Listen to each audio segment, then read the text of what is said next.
March ತಿಂಗಳ ಮಾಸ ಭವಿಷ್ಯ. ಈ ರಾಶಿಗೆ ರಾಜಯೋಗ, ಸಂಪತ್ತಿನ ಮಳೆ. ಪ್ರತಿ ತಿಂಗಳು ನಮ್ಮ ಭವಿಷ್ಯ ಹೇಗಿರುತ್ತದೆ ಎಂದು ತಿಳಿಯುವ ಆಸಕ್ತಿ ಎಲ್ಲರಿಗೂ ಇರುತ್ತದೆ. ಹೊಸ ತಿಂಗಳು ಬಂದಾಗಲೆಲ್ಲ ನಮ್ಮ ಆದಾಯ, ವೈವಾಹಿಕ ಕುಟುಂಬ, ಆರ್ಥಿಕ ಸ್ಥಿತಿಗತಿ, ಸಾಮಾಜಿಕ ಜೀವನ, ಆಸ್ತಿ ಪಾಸ್ತಿ ಎಂತೆಲ್ಲ ವಿಚಾರಗಳಲ್ಲಿ ಭವಿಷ್ಯ ಹೇಗಿದೆ ಎಂದು ತಿಳಿದುಕೊಳ್ಳಲು ಜನ ಬಯಸುತ್ತಾರೆ. ಹಾಗಾದರೆ ಈ ತಿಂಗಳು ಮಾರ್ಚ್ನಲ್ಲಿ 12 ರಾಶಿಗಳ ಭವಿಷ್ಯ ಹೇಗಿದೆ ಎನ್ನುವ ಬಗ್ಗೆ ತಿಳಿಯೋಣ ಬನ್ನಿ. ಮೇಷರಾಶಿ.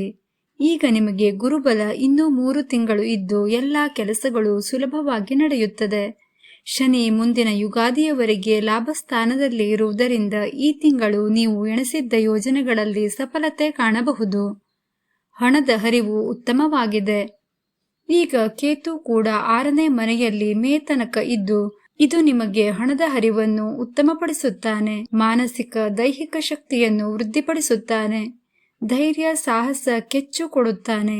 ಶನಿ ಹಾಗೂ ಸೂರ್ಯ 14ರವರೆಗೂ ಲಾಭಸ್ಥಾನದಲ್ಲಿ ಇರುವುದೂ ಕೂಡ ನಿಮಗೆ ಹೆಚ್ಚು ಬಲವನ್ನು ಲಾಭವನ್ನು ಕೊಡುತ್ತದೆ. ಮಂಗಳ ಸಹ ಈಗ 3ನೇ ಮನೆಯಲ್ಲಿ ನಿಮಗೆ ಅಭಿವೃದ್ಧಿಯನ್ನು ತೋರಿಸುತ್ತಿದ್ದಾನೆ. ಸಾಡೆ ಸಾತಿ ಪ್ರಾರಂಭದ ಹಂತದಲ್ಲಿ ಇದ್ದೀರಿ. ಎಲ್ಲ ವಿಧದಲ್ಲೂ ಎಚ್ಚರಿಕೆ ಅಗತ್ಯ. ವೃಷಭ ರಾಶಿ. ಈಗ ನಿಮಗೆ ರಾಹುವಿನ ಬಲ ಇದೆ. ರಾಹು ಲಾಭಸ್ಥಾನದಲ್ಲಿ ಧನಲಾಭ ನಿರಂತರವಾಗಿ ಕೊಡುತ್ತಿದ್ದಾನೆ. ಈ ತಿಂಗಳ ಕೊನೆಗೆ ಶನಿ ಲಾಭಸ್ಥಾನಕ್ಕೆ ಪ್ರವೇಶ ಮಾಡಿ ನಿಮಗೆ ಅನೇಕ ಒಳ್ಳೆಯ ಸಂಗತಿಗಳನ್ನು ಕೊಡುತ್ತಾನೆ. ಈ ತಿಂಗಳು ನಿಮಗೆ ಬುಧ, ಶುಕ್ರ ಸಹ ರಾಹುವಿನ ಜೊತೆ ಲಾಭಸ್ಥಾನದಲ್ಲಿದ್ದು ಒಳ್ಳೆಯ ಕೀರ್ತಿ, ಅಭಿವೃದ್ಧಿ, ಧನಲಾಭ ಕೊಡುತ್ತಾನೆ. ಅವಿವಾಹಿತರಿಗೆ ವಿವಾಹ ಪ್ರಾಪ್ತಿ ಇದೆ.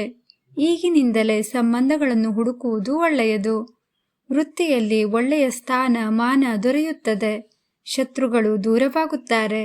ಮುಂದಿನ ದಿನಗಳಲ್ಲಿ ಉತ್ತಮ ಸಂಗತಿಗಳು ಜರುಗುತ್ತವೆ.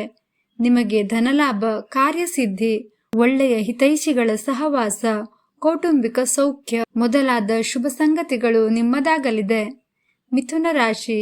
ಈ ಮಾಸ ಪೂರ್ತಿ ನಿಮಗೆ ಗುರುಬಲ, ಶನಿಬಲ ಎರಡೂ ಇಲ್ಲ. ಆದರೂ ಯಾವ ಗ್ರಹವೂ ಕೆಟ್ಟ ಸ್ಥಾನದಲ್ಲಿ ಇಲ್ಲ. 10ನೇ ಮನೆಯಲ್ಲಿ ಬುಧ, ಶುಕ್ರ, ರಾಹು ನಿಮಗೆ ಒಳಿತನ್ನು ಮಾಡುತ್ತಾರೆ. ಈ 3 ಗ್ರಹಗಳು ನಿಮಗೆ ಮಿತ್ರರು. ಈ ತಿಂಗಳ ಕೊನೆಯಲ್ಲಿ ಶನಿ ಕೂಡ 10ನೇ ಮನೆಗೆ ಬಂದು ಒಂದು ತಾತ್ಕಾಲಿಕ ರಾಜಯೋಗವಾಗುತ್ತದೆ. ಇದರಿಂದ ಒಳ್ಳೆಯ ಫಲ ನಿರೀಕ್ಷೆ ಮಾಡಬಹುದು. ಗುರು 12ನೇ ಮನೆಯಲ್ಲಿ ಇರುವುದು ಕೊಂಚ ಒತ್ತಡಗಳನ್ನು ಕೊಡುತ್ತದೆ. ಆದರೆ ಮುಂದಿನ ದಿನಗಳಲ್ಲಿ ಕೇತು 3ನೇ ಮನೆಯಲ್ಲಿ ಪ್ರವೇಶವಾದಾಗ ನಿಮಗೆ ಹೆಚ್ಚಿನ ಧನಲಾಭ ಅನುಕೂಲ ಇದೆ. ಹೂಡಿಕೆಗಳಲ್ಲಿ ಲಾಭ ದೊರೆಯುತ್ತದೆ. ಶತ್ರುಗಳು ದೂರವಾಗುತ್ತಾರೆ. ತಾಯಿಗೆ ಅನುಕೂಲವಿದೆ. ಕಾರ್ಯಕ್ಷೇತ್ರದಲ್ಲಿ ಇರುವ ಒತ್ತಡಗಳು ಕೊಂಚ ಮಟ್ಟಿಗೆ ಕಡಿಮೆಯಾಗುತ್ತದೆ. ಆರೋಗ್ಯವು ಸುಧಾರಿಸುತ್ತದೆ. ಒಳ್ಳೆಯ ದಿನಗಳಿಗಾಗಿ ಕೊಂಚ ನಿರೀಕ್ಷೆ ಮಾಡಿ. ಶುಕ್ರ ಮತ್ತು ಬುಧ ಲಾಭಸ್ಥಾನಕ್ಕೆ ಪ್ರವೇಶವಾದಾಗ ಶುಭ ಫಲಗಳು ಇವೆ. ಕಟಕ ರಾಶಿ. ಈಗ ನಿಮಗೆ ಗುರುಬಲ ಇದೆ.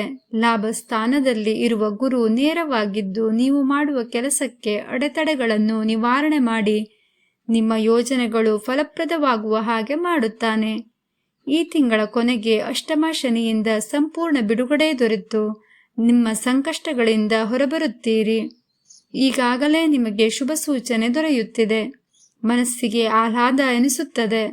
ನಿಂತು ಹೋದ ಕೆಲಸ ಕಾರ್ಯಗಳು ಚಾಲನೆ ಪಡೆದುಕೊಳ್ಳುತ್ತದೆ. 9ನೇ ಮನೆಯಲ್ಲಿ ಶುಕ್ರ, ಬುಧ ಇರುವುದು ವಿಹಾರ, ಯಾತ್ರೆ, ಸತ್ಸಂಗ, ಧನಲಾಭ ಮುಂತಾದ ಸತ್ಫಲಗಳು ದೊರೆಯುತ್ತದೆ. ಮುಖ್ಯವಾಗಿ ಈ ತಿಂಗಳಲ್ಲಿ ನೀವು ಮಹಾನ್ ಕಂಟಕದಿಂದ ಹೊರಬರುತ್ತೀರಿ. ಈ 2.5 ವರ್ಷಗಳಿಂದ ಬಹಳ ನಷ್ಟಗಳನ್ನು ಅನುಭವಿಸಿದ್ದೀರಿ. ಈಗ ಸುಖ ಪಡುವ ಭಾಗ್ಯ ನಿಮ್ಮದು. ಸಿಂಹರಾಶಿ. ನಿಮಗೆ ಈ ಮಾಸ ಪೂರ್ತಿ ಕೊಂಚ ಆತಂಕದ ವಾತಾವರಣ ಇರುತ್ತದೆ. ಆದರೆ ಕೆಲವು ಸಾಲಗಳ ವಸೂಲಿ ಆಗುತ್ತದೆ. ಮೇ ತನಕ ಗುರುಬಲ ಇಲ್ಲದಿರುವುದರಿಂದ ಯಾವುದೇ ಯೋಜನೆಗಳನ್ನು ಜಾರಿ ಮಾಡುವಾಗ ಬಹಳ ಎಚ್ಚರಿಕೆಯಿಂದ ವಿವೇಚನೆಯಿಂದ ನಿರ್ಧಾರ ತೆಗೆದುಕೊಳ್ಳಬೇಕು. ಮನೆ ದೇವರ ಪ್ರಾರ್ಥನೆ ಪೂಜೆ ಅವಶ್ಯ. ವಿಷ್ಣು ಸಹಸ್ರನಾಮ ಪ್ರತಿದಿನ ಹೇಳಿಕೊಳ್ಳಿ. ಬುಧ, ಶುಕ್ರ ರಾಹುವಿನ ಜೊತೆ ಇದ್ದಾರೆ. ಅಷ್ಟಮ ರಾಹು ಶುಭಕರನಲ್ಲದಿದ್ದರೂ ಬುಧ ಹಾಗೂ ಶುಕ್ರರ ಯುತಿಯೋಗದಲ್ಲಿ ಇರುವುದರಿಂದ ಕೆಡುಕು ಸಂಭವಿಸದಂತೆ ಕಾಪಾಡುತ್ತಾನೆ. ಆದರೆ ಕೊಂಚ ಆರೋಗ್ಯದಲ್ಲಿ ಎಚ್ಚರಿಕೆ ಅಗತ್ಯ. ಉಸಿರಾಟ, ಅಲರ್ಜಿ, ಕಿವಿ, ಮೂಗು, ಗಂಟಲು ತೊಂದರೆ ಬರಬಹುದು. ಲಾಭಸ್ಥಾನದಲ್ಲಿ ಕುಜ ಇದ್ದು ಅಗ್ನಿಗೆ ಅಥವಾ ವಿದ್ಯುತ್ಗೆ ಸಂಬಂಧಪಟ್ಟ ಕೆಲಸಗಳಲ್ಲಿ ಲಾಭ ಇದೆ.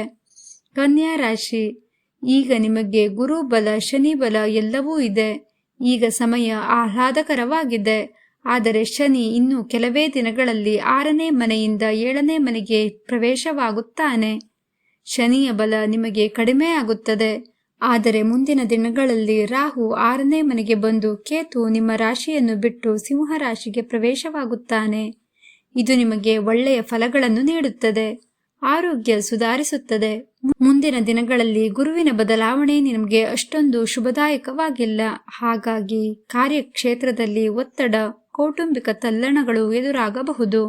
14ರ ನಂತರ ಸೂರ್ಯ ಮೀನರಾಶಿಗೆ ಪ್ರವೇಶ ಮಾಡಿ ನಿಮ್ಮ ರಾಶಿಯನ್ನು ವೀಕ್ಷಿಸುವುದರಿಂದ ಉಷ್ಣ ಪ್ರಕೋಪ ಹೆಚ್ಚಾಗುತ್ತದೆ. ಜಾಗ್ರತೆ ಇರಲಿ. ತುಲಾ ರಾಶಿ, ಈಗ ನಿಮಗೆ ಗುರು ಅಷ್ಟಮದಲ್ಲಿ ಹಾಗೂ ಶನಿ ಪಂಚಮದಲ್ಲಿ ಇರುವುದು ಬಹಳ ತ್ರಾಸದಾಯಕವಾಗಿದೆ. ಮಾನಸಿಕ ಅಶಾಂತಿ, ಗ್ರಹ ಶಾಂತಿಗೆ ಧಕ್ಕೆ ಬಂದಿದೆ. ಬಹಳ ಕಷ್ಟ ನಷ್ಟಗಳನ್ನು ಅನುಭವಿಸುತ್ತಿದ್ದೀರಿ. ಆದರೆ ಈ ತಿಂಗಳ ಕೊನೆಯಲ್ಲಿ ಶನಿಯ 6ನೇಯ ಪ್ರವೇಶದಿಂದ ಪಂಚಮ ಶನಿಯಿಂದ ಮುಕ್ತಿ ದೊರೆತು ಹಗುರಾಗುತ್ತೀರಿ.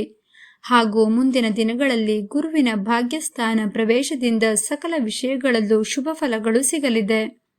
ಹಾಗೆಯೇ ಕೇತುವಿನ ಲಾಭಸ್ಥಾನದ ಪ್ರವೇಶ ಸಹ ನಿಮಗೆ ಹೆಚ್ಚಿನ ಧನಲಾಭ, ಕಾರ್ಯಸಿದ್ಧಿಗೆ ಕಾರಣವಾಗುತ್ತದೆ. ಎಲ್ಲ ವಿಷಯದಲ್ಲೂ ಪರಿಸ್ಥಿತಿ ನಿಮಗೆ ಅನುಕೂಲಕರವಾಗಿ ಬದಲಾಯಿಸುತ್ತದೆ. ಕೌಟುಂಬಿಕವಾಗಿ ಹಿತಕರ ವಾತಾವರಣ ಉಂಟಾಗುತ್ತದೆ. ಅವಿವಾಹಿತರಿಗೆ ವಿವಾಹ ಪ್ರಾಪ್ತಿ ಇದೆ. ಹೊಸ ನೌಕರಿ ದೊರೆಯುವ ಅವಕಾಶ ಇದೆ. ಈ ಮಾಸದ ಆರಂಭದಿಂದಲೇ ಶುಭ ಶಕುನಗಳು ಗೋಚಾರವಾಗುತ್ತದೆ. ವೃಶ್ಚಿಕ ರಾಶಿ, ಈಗ ನಿಮಗೆ 7ರಲ್ಲಿ ಗುರು ಹಾಗೂ ಲಾಭಸ್ಥಾನದಲ್ಲಿ ಕೇತು ಇದ್ದು ಬಹಳಷ್ಟು ಶುಭ ಫಲಗಳನ್ನು ಅನುಭವಿಸುತ್ತಿದ್ದೀರಿ. ಹಣದ ಹರಿವು ಕೂಡ ಉತ್ತಮವಾಗಿದೆ. ನಿಮ್ಮ ಯೋಜನೆಗಳು ಸಫಲವಾಗಿ ಉತ್ತಮ ಫಲ ನೀಡುತ್ತಿದೆ. 5ನೇ ಮನೆಯಲ್ಲಿ ಬುಧ, ಶುಕ್ರ ಇರುವುದು ಕೂಡ ನಿಮಗೆ ಸಾಕಷ್ಟು ಲಾಭ ನೀಡುತ್ತದೆ. ಯಶಸ್ಸಿನ ಹಾದಿಯಲ್ಲಿ ಸಾಗುತ್ತಿದ್ದೀರಿ. ಅವಿವಾಹಿತರಿಗೆ ವಿವಾಹ ಪ್ರಾಪ್ತಿ ಇದೆ. ಕಾರ್ಯಕ್ಷೇತ್ರದಲ್ಲಿ ಉತ್ತಮ ಅಭಿವೃದ್ಧಿ ಇದೆ. ಒಳ್ಳೆಯ ಅವಕಾಶಗಳು ಈಗ ನಿಮಗೆ ಸಿಗುವ ಕಾಲ. ಈ ತಿಂಗಳ ಕೊನೆಯಲ್ಲಿ ಶನಿಯ ಪಂಚಮ ಸ್ಥಾನ ಪ್ರವೇಶದಿಂದ ಸರಾಗ ಜೀವನದಲ್ಲಿ ಕೊಂಚ ಅಡೆತಡೆಗಳು ಎದುರಾಗುತ್ತದೆ. ನೀವು ಅಂದುಕೊಂಡ ಗುರಿಯನ್ನು ಮುಟ್ಟಲು ಸಾಧ್ಯವಾಗದೆ ಶ್ರಮ ಪಡುತ್ತೀರಿ. ಸಾಕಷ್ಟು ಖರ್ಚುಗಳು ಇದೆ. ಶನಿ ಸವಾಲುಗಳನ್ನು ಕೊಡುತ್ತಾನೆ. ಹನುಮಾನ್ ಚಾಲೀಸ ಪಠಿಸಿ. ಕುಟುಂಬದವರ ಆರೋಗ್ಯದ ಬಗ್ಗೆಯೂ ಗಮನ ಇರಲಿ. ಧನುಸ್ಸು ರಾಶಿ, ಈಗ ನಿಮಗೆ ಶನಿ 3ನೇ ಮನೆಯಲ್ಲಿ, ಗುರು 6ನೇ ಮನೆಯಲ್ಲಿ, ರಾಹು ಕೇತುಗಳು 4ನೇ ಮತ್ತು 10ನೇ ಮನೆಯಲ್ಲಿ ಇದ್ದಾರೆ. ಗುರುಬಲ ಇಲ್ಲದಿರುವುದರಿಂದ ಪ್ರಗತಿ ನಿಂತು ನಿಂತು ಮುಂದೆ ಸಾಗುತ್ತದೆ. 6ನೇ ಮನೆಯ ಗುರುವಿನಿಂದ ಮಾನಸಿಕ ಕ್ಲೇಶ ಇರುತ್ತದೆ. ಆರೋಗ್ಯದಲ್ಲೂ ತೊಂದರೆಗಳು ಕಾಣಿಸಬಹುದು. ಯಾವುದನ್ನು ನೀವು ಮರೆತು ಬಿಟ್ಟಿರುತ್ತೀರೋ ಆ ತೊಂದರೆ ಮತ್ತೆ ಮೇಲೇಳಬಹುದು. ಸರಿಯಾದ ವೈದ್ಯರಿಗೆ ತೋರಿಸಿ. ಧನ್ವಂತರಿ ಜಪ ಮಾಡಿ. ಮುಂದಿನ ದಿನಗಳಲ್ಲಿ 7ನೇ ಮನೆಗೆ ಗುರು ಹಾಗೂ 3ನೇ ಮನೆಗೆ ರಾಹು ಪ್ರವೇಶದಿಂದಾಗಿ ಪರಿಸ್ಥಿತಿ ಹತೋಟಿಗೆ ಬಂದು ನೀವು ಎಣಿಸಿದ ಕೆಲಸ ಕಾರ್ಯಗಳಲ್ಲಿ ಜಯ ಯಶಸ್ಸು ಸಿಗುತ್ತದೆ. ವೃತ್ತಿಯಲ್ಲಿ ಬಡ್ತಿ, ಅವಿವಾಹಿತರಿಗೆ ವಿವಾಹ ಪ್ರಾಪ್ತಿ ಇದೆ. 4ರಲ್ಲಿ ಶುಕ್ರ, ಬುಧ ಇರುವುದು ವಾಹನದಿಂದ ಲಾಭ. ಬಂಧು ವರ್ಗದವರಿಂದ ಸಹಕಾರ, ಸಹಾಯ, ಬೆಂಬಲ ಸಿಗುತ್ತದೆ. ತಾಯಿ ಸಮಾನರಾದವರಿಂದ ಸಹಾಯ ಇದೆ. ವಿದೇಶ ಯಾತ್ರೆ ಮಾಡಬಯಸುವವರು ಈಗಿನಿಂದಲೇ ತಯಾರಿ ಮಾಡಿಕೊಳ್ಳಬಹುದು. ವಿದ್ಯಾರ್ಥಿಗಳಿಗೆ ಉನ್ನತ ವ್ಯಾಸಂಗದ ಅವಕಾಶ ಸಿಗುತ್ತದೆ. ಮಕರ ರಾಶಿ, ಈ ತಿಂಗಳ ಕೊನೆಯಲ್ಲಿ ಶನಿಯ 3ನೇ ಮನೆಯ ಪ್ರವೇಶ ನಿಮಗೆ ಒಂದು ಮಹೋನ್ನತ ಅಭಿವೃದ್ಧಿಯನ್ನು ತೋರಿಸುತ್ತಿದೆ. ಇದುವರೆಗೂ ಇದ್ದ ಸಾಡೆ-ಸಾತಿ ಪ್ರಭಾವದಿಂದ ಮುಕ್ತಿ ಹೊಂದಿ ಪ್ರಕಾಶಿಸುತ್ತಿದ್ದೀರಿ. 7 ವರ್ಷದಿಂದ ಸಾಕಷ್ಟು ಕಷ್ಟ ನಷ್ಟಗಳನ್ನು ಅನುಭವಿಸಿದ್ದೀರಿ. ಈಗ ಸುಖಪಡುವ ಕಾಲ ಬಂದಿದೆ. ಕೀರ್ತಿ ಯಶಸ್ಸು ನಿಮ್ಮ ಹೆಗಲೇರಲಿದೆ. ನಿಮ್ಮನ್ನು ವಿರೋಧಿಸುವವರು ಈಗ ನಿಮ್ಮ ಬಳಿಯೇ ಬರುತ್ತಾರೆ. ಸ್ನೇಹ ಹಸ್ತ ಚಾಚುತ್ತಾರೆ. ಜೀವನದಲ್ಲಿ ಇರುವ ಅಡೆತಡೆಗಳು ದೂರವಾಗಿ ಜೀವನ ಸರಾಗವಾಗಿ ನಡೆಯುತ್ತದೆ. ನೌಕರಿ ಸಿಗುವುದು, ವಿವಾಹ, ಮನೆ ಕಟ್ಟುವುದು, ಆಸ್ತಿ ಕೊಳ್ಳುವುದು ಮುಂತಾದ ಸಕಾರಾತ್ಮಕ ಕೆಲಸಗಳಿಗೆ ಗುರುವಿನ ಅನುಗ್ರಹ ದೊರೆತು ಎಲ್ಲವೂ ಸರಾಗವಾಗಿ ನೆರವೇರುತ್ತದೆ. ಶತ್ರುಗಳು ದೂರವಾಗುತ್ತಾರೆ. ನಿಮ್ಮ ಸರ್ವತೋಮುಖ ಅಭಿವೃದ್ಧಿಯನ್ನು ಕಾಣುತ್ತೀರಿ. ಮನಸ್ಸಿಗೆ ಸಂತಸ ಸಿಗಲಿದೆ. ಎಲ್ಲ ಅವಕಾಶಗಳು ನಿಮ್ಮ ಬಳಿ ಅರಸಿ ಬರುತ್ತದೆ. ಶುಭ ಶಕುನಗಳು ಈಗಿನಿಂದಲೇ ನಿಮ್ಮ ಅನುಭವಕ್ಕೆ ಬರುತ್ತದೆ. ಕುಂಭರಾಶಿ, ಈ ತಿಂಗಳ ಕೊನೆಯಲ್ಲಿ ಶನಿ ನಿಮ್ಮ ರಾಶಿಯನ್ನು ಬಿಟ್ಟು ಮೀನ ರಾಶಿಗೆ ಪ್ರವೇಶವಾಗುತ್ತಾನೆ. ಇದರಿಂದ ಸಾಡೆ ಸಾತಿ ಶನಿಯ 3ನೇ ಹಂತಕ್ಕೆ ಪ್ರವೇಶ ಮಾಡುತ್ತೀರಿ. ಇದು ನಿಮ್ಮ ವೈಯಕ್ತಿಕ ಬೆಳವಣಿಗೆಗೆ ಸಹಾಯವಾಗಲಿದೆ.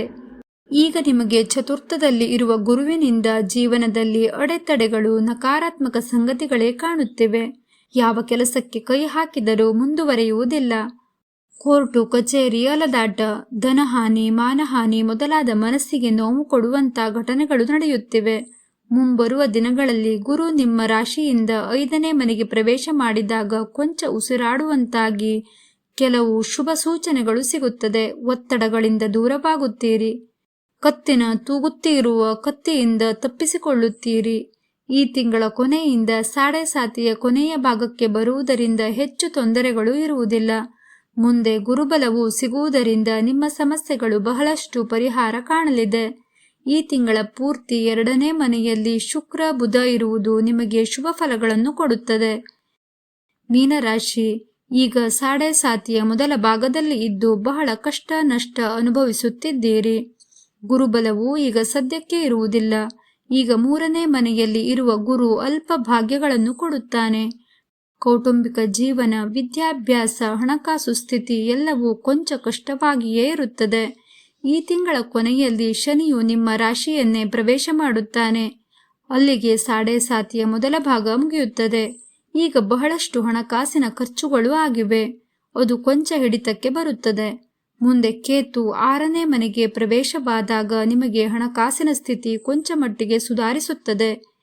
ಈ ತಿಂಗಳು ಶುಕ್ರ ಹಾಗೂ ಬುಧ ನಿಮ್ಮ ರಾಶಿಯಲ್ಲೇ ಇರುತ್ತಾರೆ. ಹಾಗಾಗಿ ಕೆಲವು ಶುಭ ಸಂಗತಿಗಳು ನಿಮಗೆ ಸಂತೋಷ ಕೊಡುತ್ತದೆ. ಏನೇ ಆದರೂ ಯಾವುದೇ ಕೆಲಸ ಸರಿಯಾಗಿ ಯೋಚಿಸಿ ನಿರ್ಧಾರ ಮಾಡಿ ತಣ್ಣೀರನ್ನು ತಣಿಸಿ ಕುಡಿಯಿರಿ. ಫ್ರೆಂಡ್ಸ್, ಈ ಮಾಹಿತಿ ಹೇಗನಿಸ್ತು ನಿಮಗೆ? ಇಷ್ಟವಾದರೆ ಲೈಕ್ ಮಾಡಿ, ಕಾಮೆಂಟ್ ಮಾಡಿ, ನಿಮ್ಮವರಿಗೂ ಸಹ ಶೇರ್ ಮಾಡಿ. ಇನ್ನು ಹೆಚ್ಚಿನ ಮಾಹಿತಿಗೆ ಚಾನಲನ್ನು ಸಬ್ಸ್ಕ್ರೈಬ್ ಮಾಡಿ. ಇಷ್ಟೊತ್ತು ಈ ವಿಡಿಯೋವನ್ನು ನೋಡಿದ್ದಕ್ಕಾಗಿ ತುಂಬ ಧನ್ಯವಾದಗಳು.